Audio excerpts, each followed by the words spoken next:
ये है talks news network और आप देख रहे हैं पॉलिटॉक्स, राजनीति का कच्चा चिट्ठा। कोरोना वायरस की दूसरी लहर ने पूरे देश भर में कोहराम मचाया हुआ है। एक तरफ देश भर में अस्पतालों में बेड, ऑक्सीजन, रेमडेसिविर इंजेक्शन सहित अन्य संसाधनों के लिए हाहाकार मचा हुआ है। यहां तक कि राज्य सरकारें खुद केंद्र सरकार के आगे बेबस नजर आ रही हैं। वहीं केंद्र सरकार की सुस्ती को लेकर सियासत भी गरमाई हुई है। भारतवर्ष में जारी कोरोना संक्रमण को लेकर शिवसेना ने शनिवार को मोदी सरकार पर जमकर निशाना साधा।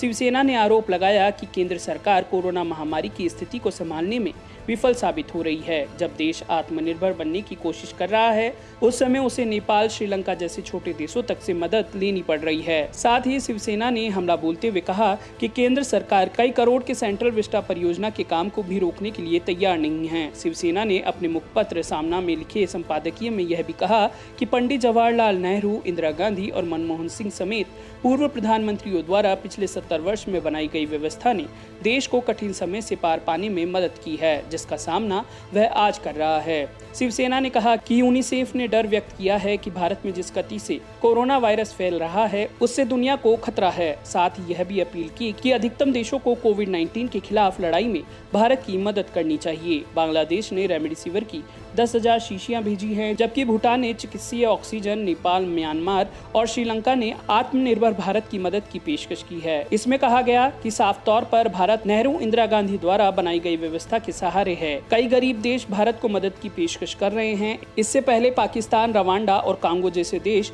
दूसरों से मदद लेते थे, लेकिन आज के शासकों की गलत नीतियों के चलते भारत आज इस स्थिति से गुजर रहा है। शिवसेना ने कहा कि जहां गरीब देश अपने अपने तरीके से भारत की मदद कर रहे हैं, वहीं प्रधानमंत्री नरेंद्र मोदी 20,000 करोड़ रुपए की महत्वाकांक्षी सेंट्रल विस्टा परियोजना को रोकने के लिए तैयार नहीं है। पार्टी ने इस बात पर आश्चर्य जताया कि किसी को भी इस बात का अफसोस नहीं है कि एक तरफ भारत बांग्लादेश, श्रीलंका और भूटान जैसे देशों से मदद ले रहा है, वहीं दूसरी तरफ मोदी नए संसद भवन और प्रधानमंत्री आवास के निर्माण के लिए कई करोड़ की सेंट्रल विस्टा परियोजना का काम रोकने को तैयार नहीं है। शिवसेना ने कहा कि दुनिया कोविड-19 वैश्विक महामारी की दूसरी लहर से जूझ रही है और विशेषज्ञों का अनुमान है कि तीसरी लहर और खतरनाक होगी। लेकिन सत्तारूढ़ भाजपा को आज भी बस पश्चिम बंगाल में ममता बनर्जी को कैसे भी घेरने की पड़ी है। सामना में कहा गया कि भाजपा सांसद सुब्रमण्यम स्वामी ने स्वास्थ्य मंत्रालय केंद्रीय मंत्री नितिन गडकरी को देने की मांग की है और यह इस बात का सबूत है कि मौजूदा स्वास्थ्य मंत्रालय